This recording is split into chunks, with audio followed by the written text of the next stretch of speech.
Am I the a-hole for giving my sister-in-law 3 days notice that I would no longer make a cake for her daughter's 3rd birthday after finding out she and her parents told others my history?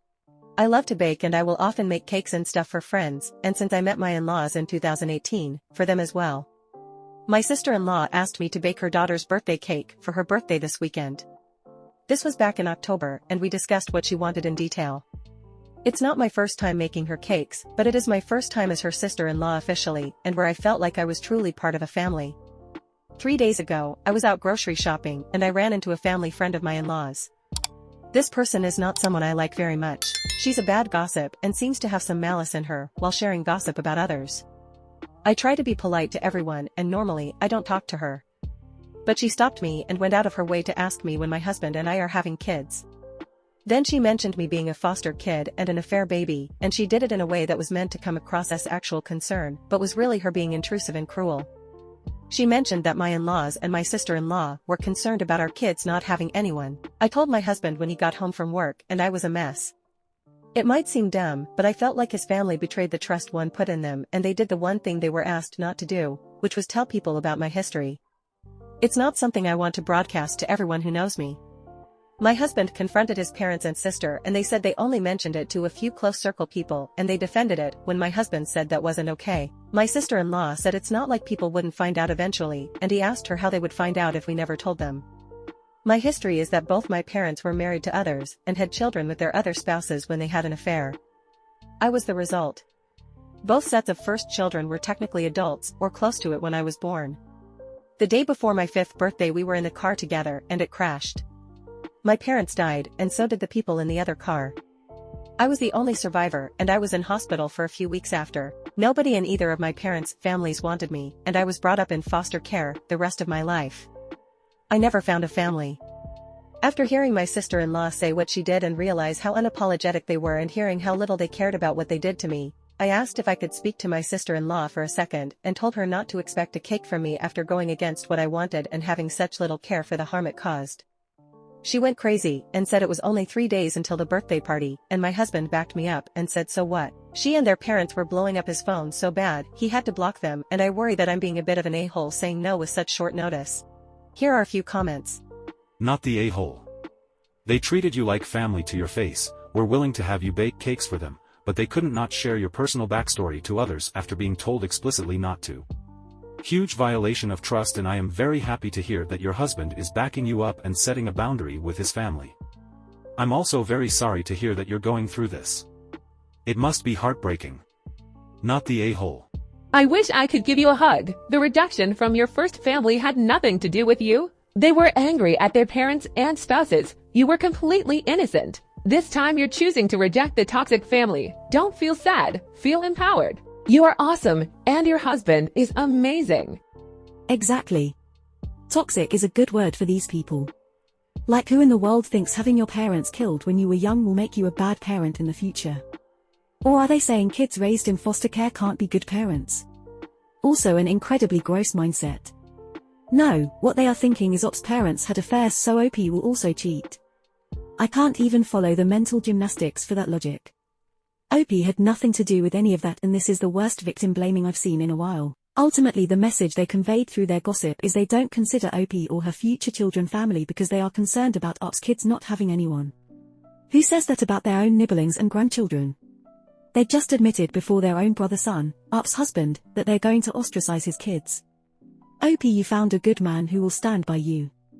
Hold each other strongly against this unwarranted attack from his family. Support each other as you navigate the emotions they caused with their rejections of you both. And know that bunches of Reddit people care even if we can't hug you physically. Story number 2. Am I the a-hole for defending myself against my sister-in-law who was upset we waited to tell her we were expecting and waited until our son was born to announce his name? My husband and I tried to have children for 13 years before we accepted that we were never going to have it happen for us. We spent a lot of time hoping and trying different things and nothing worked. I was 35 when we decided to come to terms with our life as a child-free couple. We sold our old house, downsizing considerably, and we started changing how we lived our life. We had devoted so much time to preparing to be a family with children that we didn't really know what we wanted now that it was no longer in the cards. Then, just after my 40th birthday, I discovered I was pregnant. It was a huge shock, and what was even more surprising was the baby was healthy when I went for my first scan. But I was afraid, we both were, so we waited until I was 18 weeks to tell people. I didn't really show until I was about 21 weeks, so that made it easy to hide. We announced, and people were thrilled for us. All our siblings already had children who were 9 and older, so this was the first baby born into the family in a while. We got asked about names and whether we would have a name reveal or baby shower with a name reveal. We decided to keep the name to ourselves until he was born.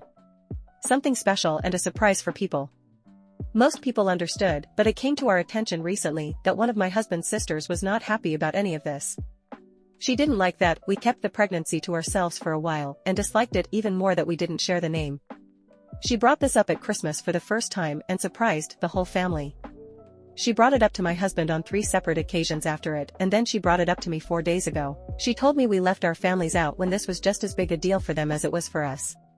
She said everyone had wanted us to have a baby too, and how could we cut them out like that?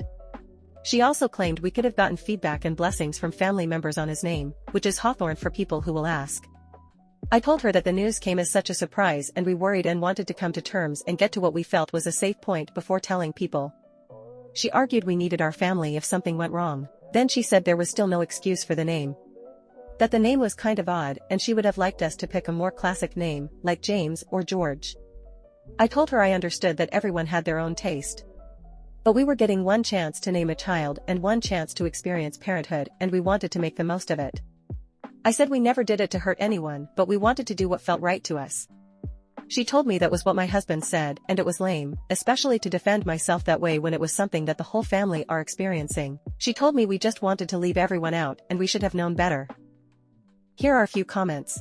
Not the hole. Your sister-in-law is a giant hole. While it's great for your family that you got pregnant, it is in no way happening to them. This is your experience, and after years of trying and eventually giving up to find out you actually were pregnant would have been incredibly hard to come to terms with, especially to get to a place where you were comfortable enough to tell anyone. I only started announcing my first around 18 weeks because I was so worried something would go wrong and I had no history of issues. Everything you did was completely understandable. Your sister-in-law is a control freak who seems to think her opinion is the only right one. No decent person would ever comment negatively on someone's child's name. I absolutely love the name, by the way. Congratulations on your son.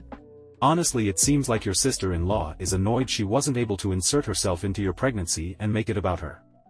Your reasons are understandable, and honestly, it's your child, not hers.